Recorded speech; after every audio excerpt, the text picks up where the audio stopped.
లాంటి competent officer ఎందుకు పెడతాం అధ్యక్ష? ఇంకో మాట అధ్యక్ష, ఇట్లాంటి విషయాలు ఇప్పుడు ఈరోజు కాదు అధ్యక్ష, ఇట్లాంటి విషయాల్లో గౌరవ ముఖ్యమంత్రి గారు ఆనాడు కేసీఆర్ గారు మరి షీ టీమ్స్ పెట్టినా, రాష్ట్ర ప్రయోజనాలకు సంబంధించి ఏ అంశం పెట్టినా, ఈరోజు డ్రగ్స్ విషయంలో మీరు మాట్లాడినా ఒక 100% కాదు అధ్యక్ష, 1000% మా పార్టీ నుంచి పూర్తి సహకారం ఉంటుంది ఈ విషయంలో.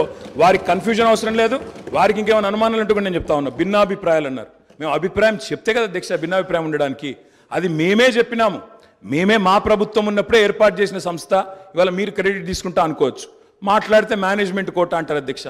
అధ్యక్ష, ఢిల్లీని మేనేజ్మెంట్ చేసి ముఖ్యమంత్రి పదవి తెచ్చుకున్న వ్యక్తి, ఢిల్లీని మేనేజ్ చేసి పీసీసీ పదవి తెచ్చుకున్న వ్యక్తి వాళ్ళ మేనేజ్మెంట్ కోట గురించి మాట్లాడితే అధ్యక్ష నేను అనలేదు అధ్యక్ష. ఇది కోమటిరెడ్డి వెంకటరెడ్డి గారు చెప్పినారు, పేమెంట్ కోట అని చెప్పినారు అధ్యక్ష. కాబట్టి ఆయన కూడా మాట్లాడితే బాగలేదు అధ్యక్ష, వారిని సవరించుకోమనండి ముఖ్యమంత్రి గారు. అధ్యక్ష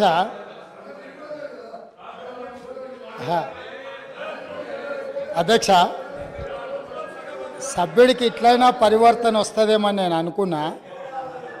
స్పష్టంగా ఒక అంశానికే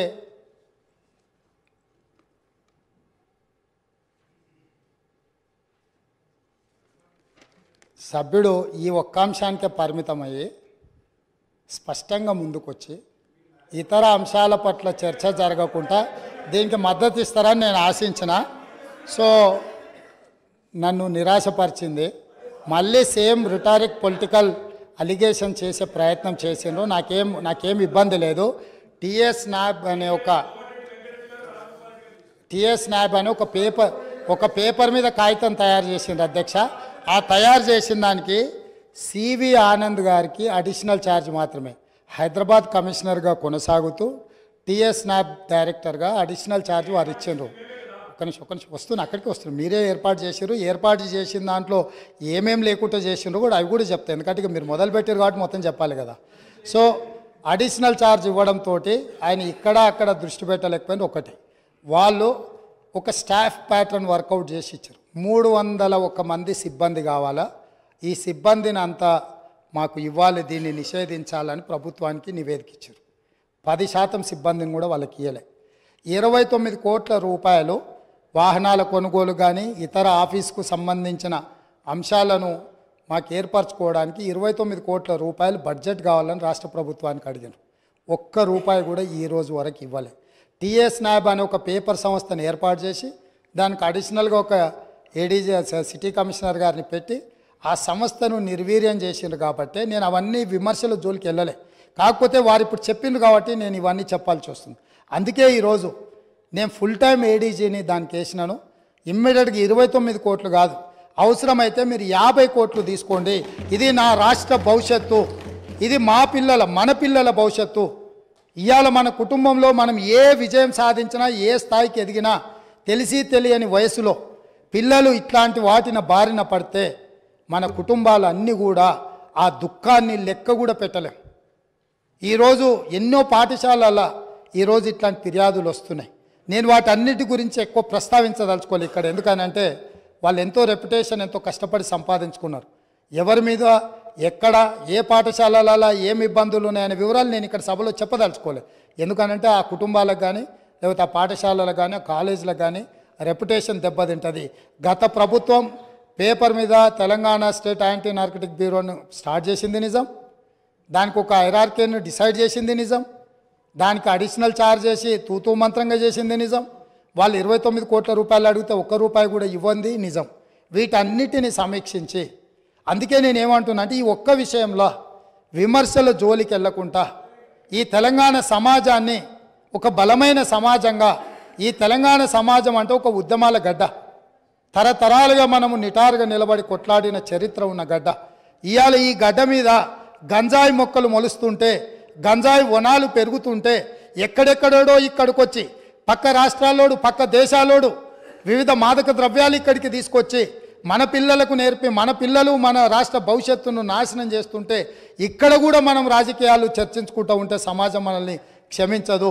దయచేసి ఒక్క విషయంలో సభలో ఉన్న అన్ని పార్టీలను నేను విజ్ఞప్తి చేస్తున్నా, అది భారతీయ జనతా పార్టీ కావచ్చు, ఎంఐఎం కావచ్చు, సిపిఐ కావచ్చు, సభలో ప్రాతినిధ్యం లేని రాజకీయ పార్టీలకు కూడా నేను వేదిక మీద నుంచి విజ్ఞప్తి చేస్తున్నా, ఇది మన సమాజానికి పట్టిన చీడ పీడ.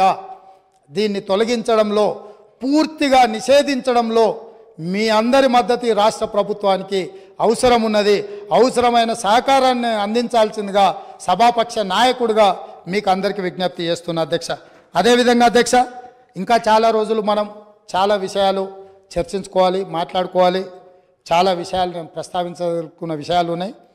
నేను ఒక మాట మీ ద్వారా 6 గ్యారంటీల విషయంలో, ఇందిరమ్మ రాజ్యంని ఏర్పాటు చేయడంలో దళితులకు, గిరిజనులకు, బడుగు బలహీన వర్గాలకు, మైనారిటీలకు, మహిళలకు, విద్యార్థులకు, నిరుద్యోగ యువకులకు, ఉద్యమకారులకు, అమరవీరుల కుటుంబాలకు 100% ఈ ప్రభుత్వంలో న్యాయం జరుగుతుంది.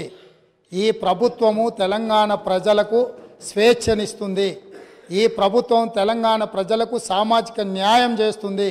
మా మంత్రివర్గ కూర్పు చూస్తేనే ఈరోజు సామాజిక న్యాయం ఎట్లుంటుందో మీకు అర్థమై ఉండొచ్చు. ఈరోజు ఇందిరమ్మ ఇంట్లో ఈ రోజుకు ఉన్న ఇందిరమ్మ ఇంట్లో ఈరోజు మీరు ఇక్కడ నుంచి వెళ్ళి చూడొచ్చు. ఖానాపూర్ ఎమ్మెల్యే వెడమ బొజ్జు ఆనాడు ఇందిరమ్మ ఇచ్చిన ఇంట్లోనే ఉంటూ ఈరోజు ఎమ్మెల్యేగా ఈ సభలో కాలు పెట్టిండు. ఒక బలహీన వర్గాలకు సంబంధించిన బీర్ల ఐలయ్య ఈరోజు ఇందులో కాలు పెట్టిండు.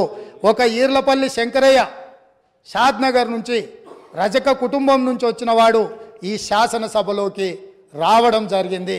ఇట్లా చెప్పుకుంటూ వెళ్తే అత్యంత పేదలు, నిరుపేదల నుంచి వచ్చిన వాళ్లకు ప్రజలతో ఉన్న సంబంధాలు, అనుబంధాలతోని మందుల శామ్యుల్ మీరు అణిచివేసి తెలంగాణ ఉద్యమంలో ఉండి మీతో ఉద్యమంలో మొదటి నుంచి చివరి వరకు ఉన్న మందుల శామ్యుల్ని మీరు అనాథగా వదిలేస్తే 50,000 రూపాయల నగదు లేకపోయినా 52,000 ఓట్లతోని కాంగ్రెస్ పార్టీ మల్లికార్జున ఖర్గే, సోనియమ్మ గారి నాయకత్వంలో ఎమ్మెల్యేని చేసి ఈ సభలోకి మందుల శామ్యుల్ని, తెలంగాణ ఉద్యమకారుణ్ణి ఈ కాంగ్రెస్ పార్టీ తీసుకొచ్చింది అధ్యక్ష.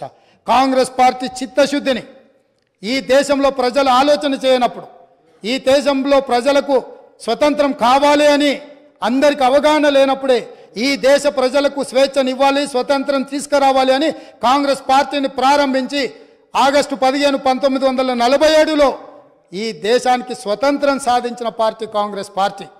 నిజాం రజాకర్ల పరిపాలనలో ఉన్న ఈ ప్రాంతాన్ని విముక్తి కలిగించాలి అని సాయుధ రైతాంగ పోరాటంలో ఈ ప్రాంతంలో నిటారుగా నిలబడి వేలాది మంది నేల కొరుగుతున్నప్పుడు ఈ నేల తల్లి తడిసి ముద్దై మా కమ్యూనిస్టు సోదరులు, ఆనాటి స్టేట్ కాంగ్రెస్ సోదరులు అందరూ ఏకోన్ముఖమై రాజ్యం మీద, రాజు మీద వీరోచితంగా పోరాటం చేస్తున్నప్పుడు ఈ ప్రజలకు విముక్తి కలిగించాలి, ఈ ప్రజలకు స్వేచ్ఛనివ్వాలి, స్వతంత్రాన్ని ఇవ్వాలి అని చెప్పి ఆనాడు పండిత్ జవహర్లాల్ నెహ్రూ గారు ప్రధానమంత్రిగా ఉన్నప్పుడు కేంద్ర హోంశాఖ మంత్రి సర్దార్ వల్లభాయ్ పటేల్ ఈ ప్రాంత ఉమ్మడి హైదరాబాద్ రాష్ట్రానికి ఆ రోజు విముక్తి కలిగించి భారతదేశంలో కలుపుకొని స్వతంత్రాన్ని ఈ ప్రాంతానికి ఇచ్చిన పార్టీ కాంగ్రెస్ పార్టీ.